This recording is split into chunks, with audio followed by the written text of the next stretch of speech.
va. Donc, l'introduction, ok, l'introduction comporte les étapes suivantes. Les étapes suivantes. 2 points. Première étape, il faut partir d'une idée générale. D'accord? C'est-à-dire partir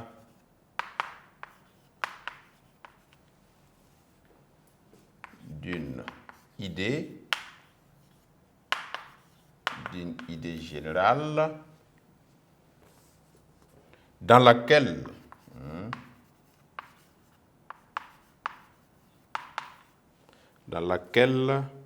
s'insère le problème posé par le sujet du jour. S'insère le problème posé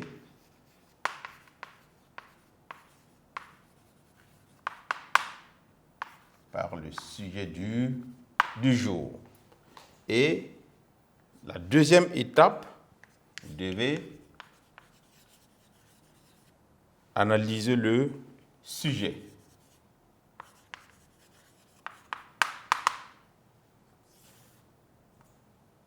Alors, à ce niveau, l'analyse du sujet consiste, d'accord, elle consiste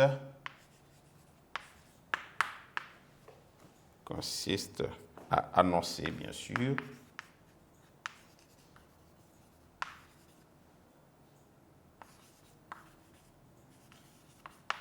annoncer le sujet en dégageant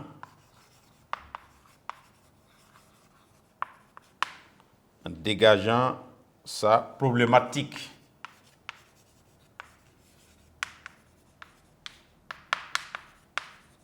C'est-à-dire le problème à résoudre.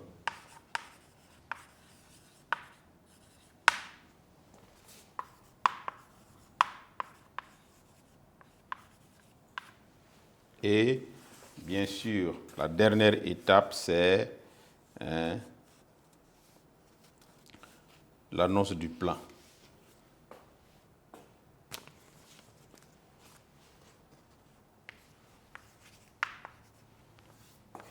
L'annonce du plan.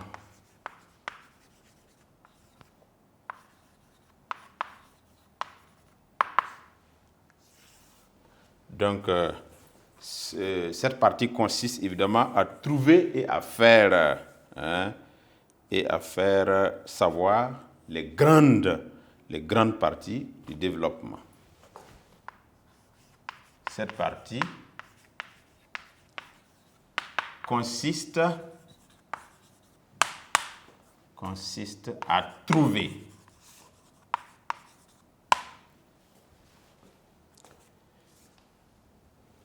et à faire savoir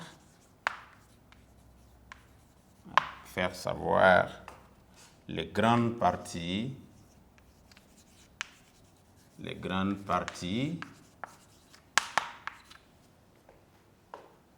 de votre développement.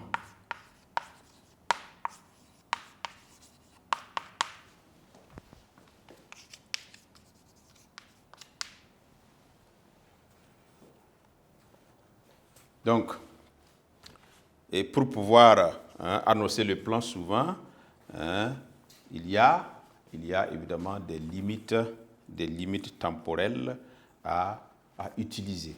Donc, l'annonce du plan utilise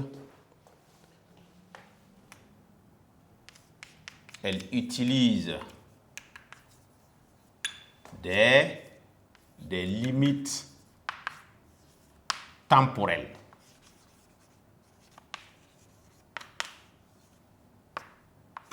Donc, nous avons comme limite, par exemple, on peut dire d'abord,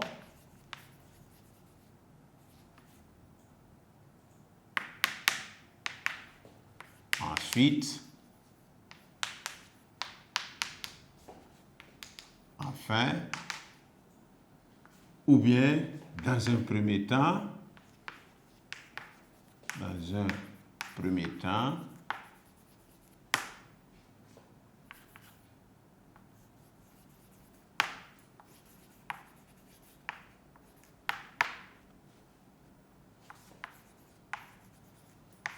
un deuxième temps,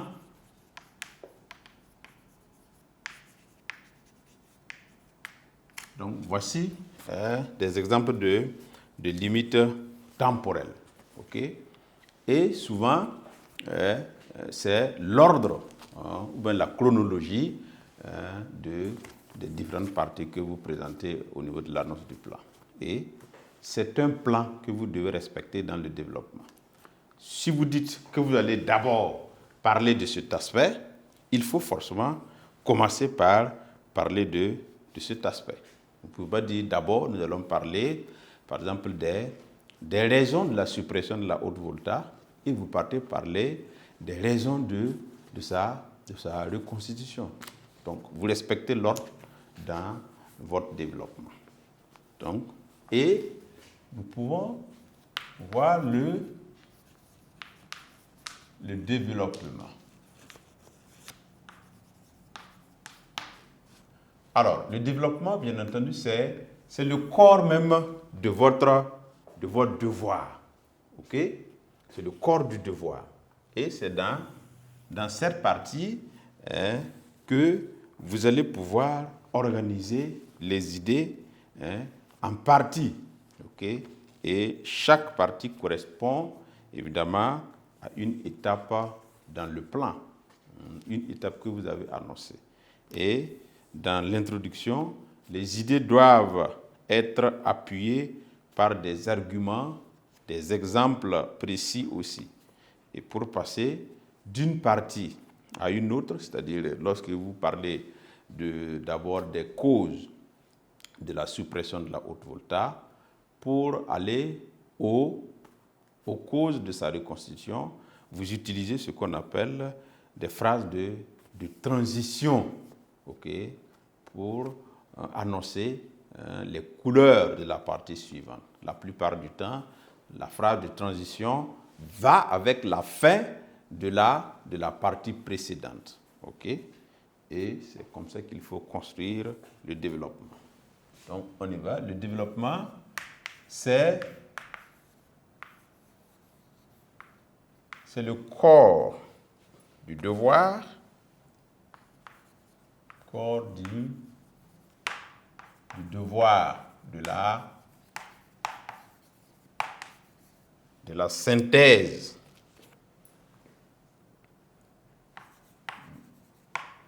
qui doit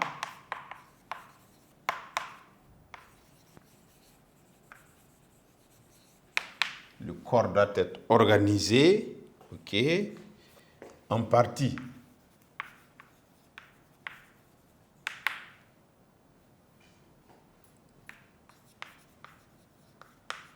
Chaque partie doit évidemment correspondre à une étape du plan annoncé. Correspond à une étape du plan. Le plan annoncé.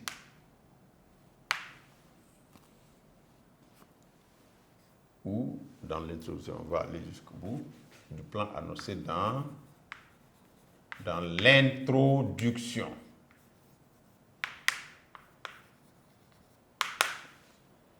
Voilà. Et bien sûr, les idées doivent être appuyées. Les idées doivent être appuyées par des arguments, par des arguments, des exemples, par des arguments, des exemples des exemples précis.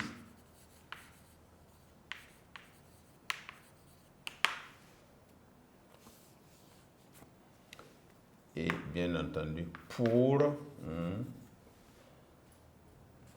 pour passer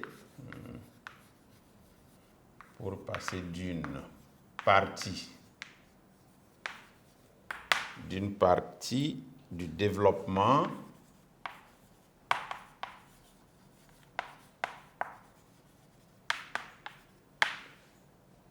à une autre,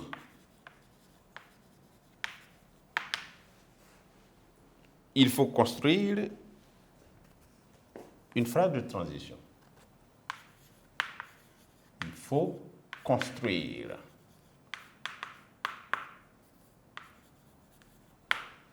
une phrase de transition.